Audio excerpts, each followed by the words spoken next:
The last agenda item we had on here was, and I'm going to pull it up real quick, but I believe it was the topic on homelessness and what the WNAC's role should be.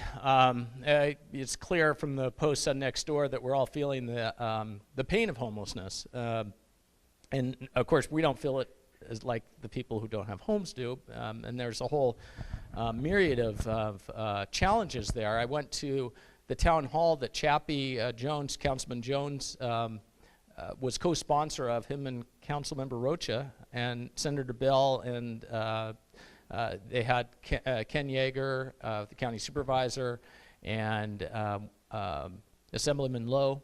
So a good cross-section of folks dealing with this in the town hall, and it was a very good presentation because they had people from the Department of Housing for San Jose, Ray Bramson. They had the county person responsible for housing. They had Caltrans. They had the Highway Patrol. So they were addressing some pretty basic questions of, what happens when we get an encampment on 280, or what happens, when someone's crossing the intersection on the off-ramp of Winchester, for instance, right? So a lot of those types of questions. But then the flip side of it too, there were actually people there who are homeless, and that was pretty sad and eye-opening.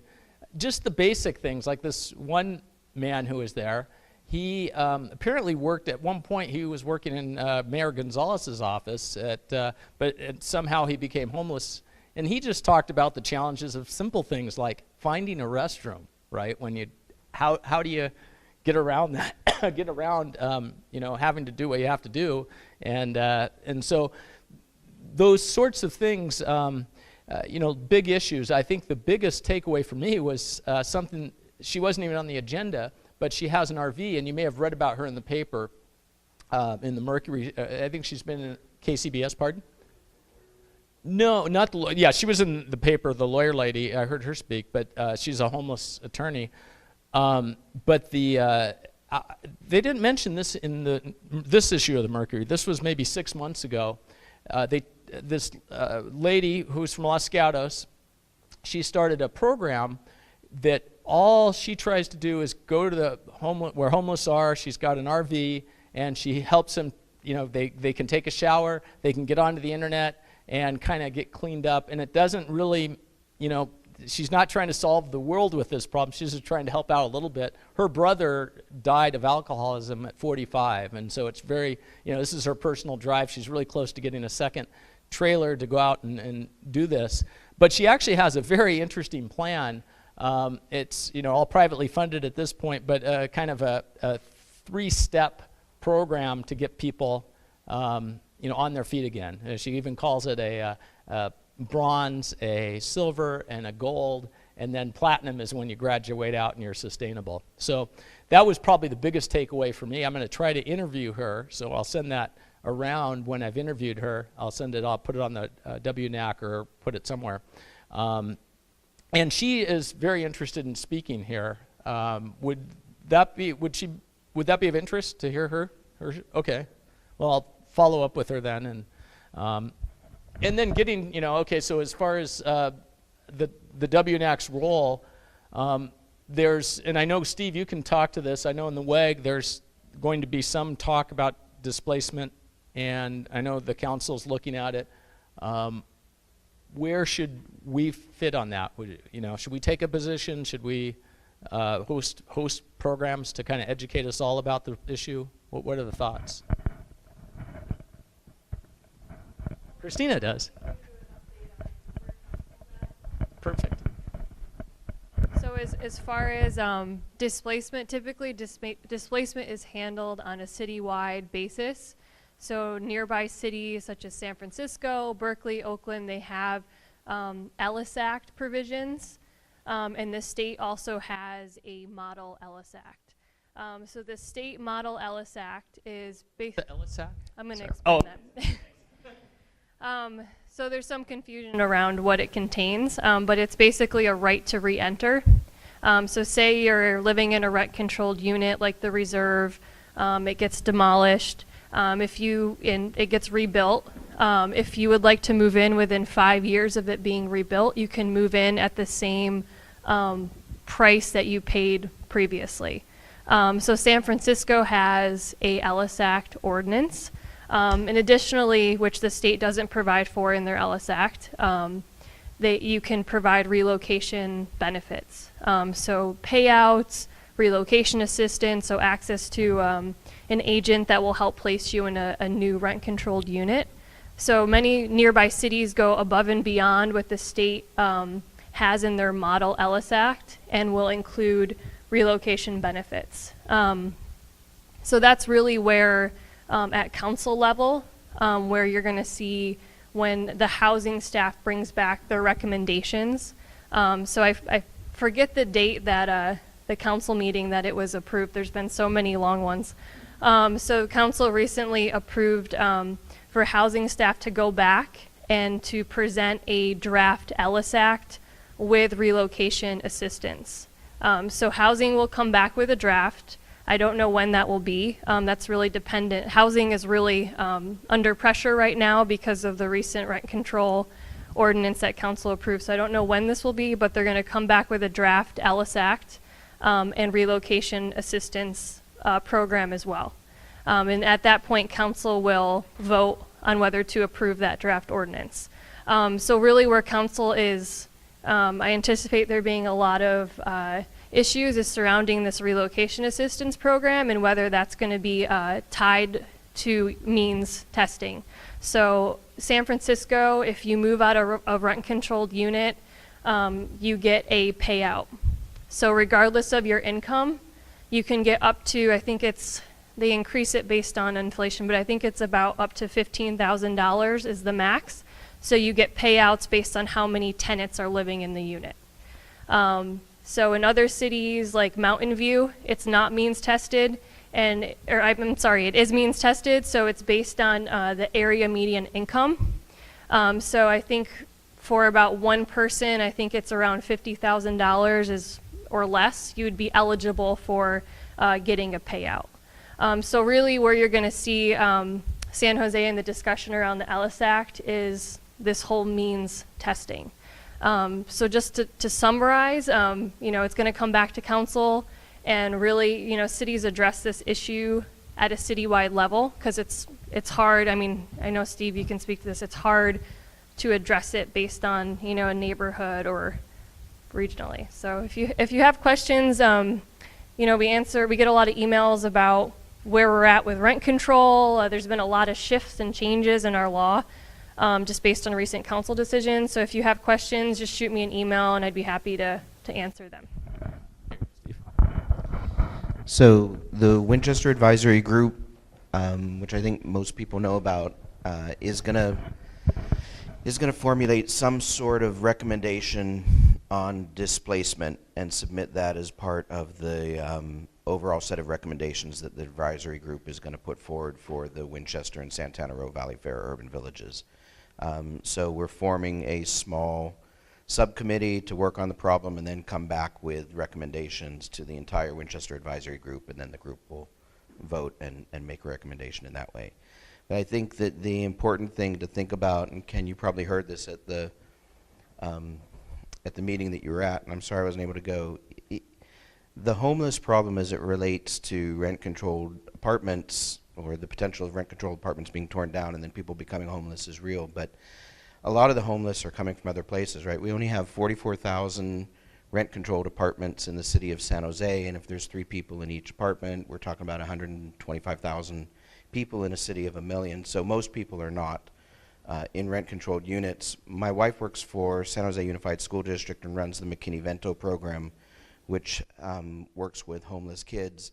The number of kids that are homeless in San Jose Unified School District, and they've got about 32,000 students, has doubled this year.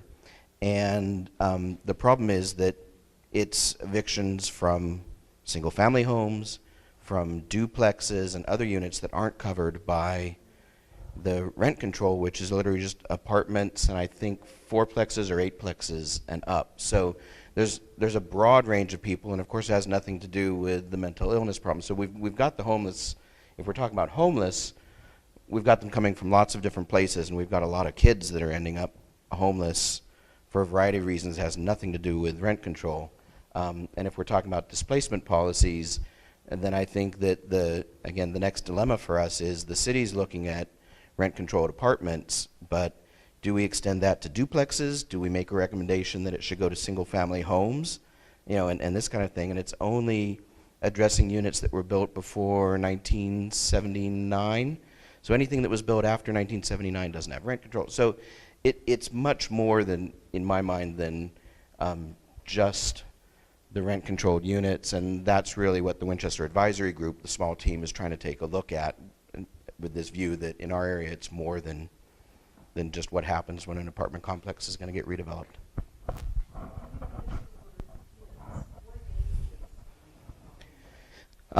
So my perspective, which is secondhand from my wife, is K-12. So, but I am a trustee at West Valley Mission College as well, and there are lots of kids who, I shouldn't say lots, I don't know what the number is, but we do have students who are homeless. And you think about it, it's not hard to imagine foster kids come out of the system at 18, what are they going to do around here? So, you know, there are lots of sources and not enough resources.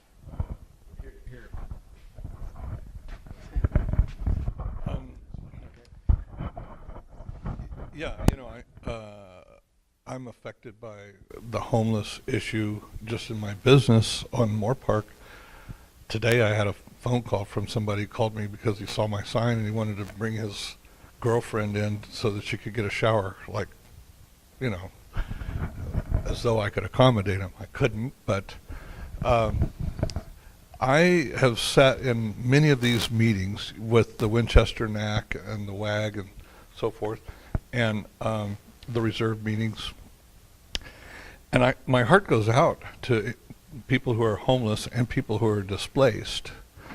But I wonder about the charter of our NAC and the WAG, and if, I mean, I sort of see our charter as being to kind of shape the vision for the future for more physical assets like the streets, the building heights, things like that. But I feel like our meetings get hijacked by a vocal group, and I believe that one lady doesn't even live in Winchester.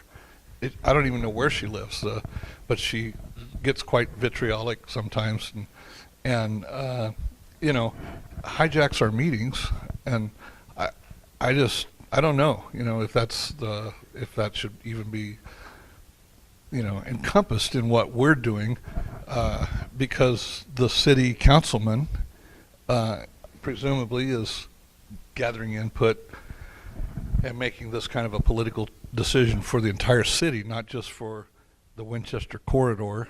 So. And you make a good point, because we all have the individual neighborhood associations we're involved with, and that is always top of the next door, you know, post and stuff, and it's getting back, I'm sure, to council, right, more than you want. So that it's a very valid point you bring up. If we're looking forward, you know, is this kind of getting us in the minutia of today versus, you know, our mission of kind of looking like it's forward. Politically completely incorrect to be unsympathetic to people who are being displaced or homeless.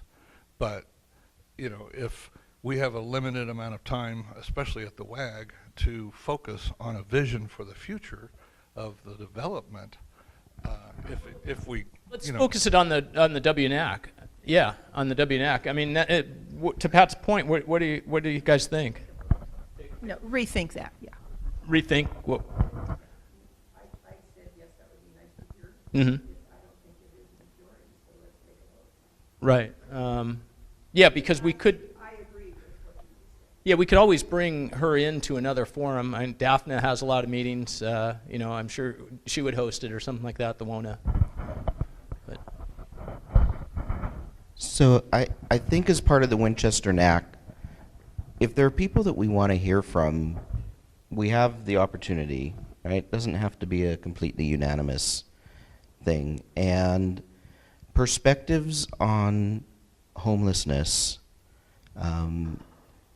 I think affect us in our day-to-day lives now and going forward. And so when we look at some of the development for the future and we look at land use, one of the things that we've done on the Winchester Advisory Group is look at some of the older apartments, and the city might want to assign a land use that would encourage them to be redeveloped, which would contribute to the problem, and maybe we want to look at that differently. So I think there's lots of, it's very complex. I think there are lots of perspectives, but I think that here at the WNAC, economic development is part of it, but quality of life is part of it too, and we still live in the here and now, and my read on next door is that homelessness is an issue throughout all the neighborhoods here.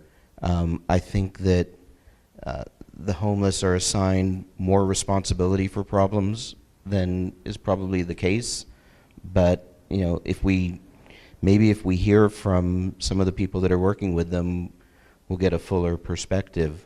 You know, but this, I've been with this group now for 10 years, and it's always been, if there's somebody that we wanted to hear from just because we want to learn or get more information, we've always felt comfortable doing that. And so if people want to do that, I think that's, my opinion is that's great.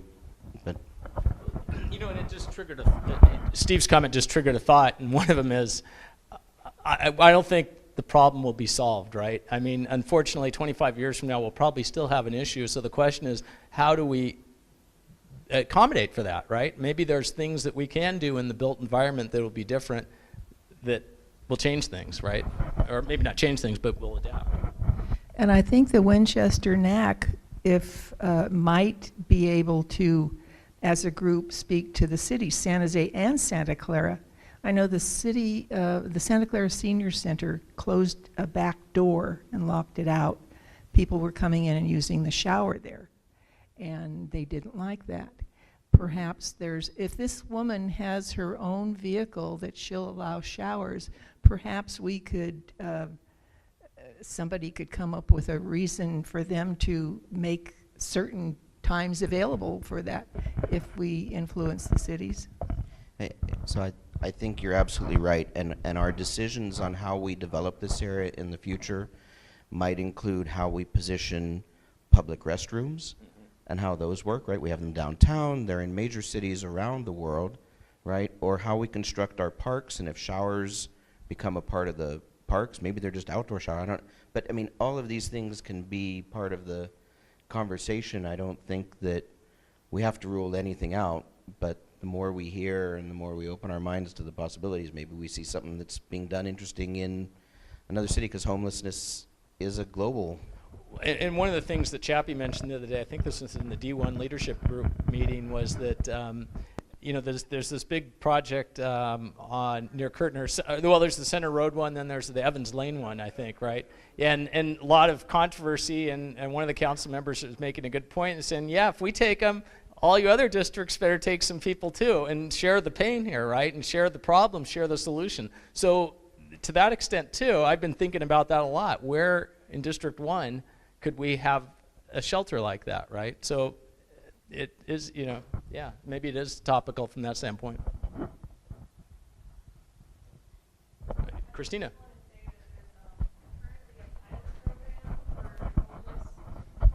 Currently, there's a pilot program that council approved, I think, in December for vulnerable populations such as homeless in bad weather, where churches don't have to get a conditional use permit or a special use permit to house, I think it's up to 35 homeless people for not more than 15 days. So council is going to be considering expanding that program, I think, on the 24th. So maybe that's something that your neighborhood can look at, is, you know, working with different churches and community centers to potentially, you know, be a part of this program. That it's not, you know, it hasn't been voted on to be expanded, but it's just something to think about if you're looking for ways to help right now. I thought there was also one where women, they could house like 3 women for up to 30 days or something. That was another part of that program. And then, as Steve mentioned, the House a Vet program that I think they're working on, where, you know, if you have a room to rent, you could house a vet. My idea was adopt a cop. with the same idea, but if you have a room, why not let them stay with you like the San Jose Giants let their players stay with, or a city employee? Yeah, I like the idea. Any other commentary on this? I mean, so I don't know. Should we take it as an official vote, or what do you guys think? I mean, if I can get her for the July type time frame, any? Information is Okay. selling anything, we're just inviting Right. so that people know what's available. Yeah. If nothing else, it might be a draw for some of the other neighborhoods people from the neighborhoods to come out here, and then we get them hooked to coming to these meetings a little bit more often. So, and then the other agenda item that Kurt had on here was he was thinking for June having a visioning charrette, I guess is what it's called. And I don't know, you're probably more familiar with this kind of thing than I am, Steve, but I guess the idea is to kind of, I think he has a facilitator maybe in mind or something, but the thing is to kind of look out and what could this area be in 25 years or something. So that was his thoughts on that. Other ideas for future meetings? 5-minute meeting. No, that's how much time we have now to allocate to any other ideas for future meetings? Yeah, something like that. If we don't have any other ideas, you can always email at info, whatever it is, at WNAC, but we might still be able to get home to see the rest of the Warriors game. Last 30 seconds, which is another half hour of game left, right? So, do I hear a motion to close the meeting? A second? Okay, all in favor? Okay, thanks everyone for putting up with me.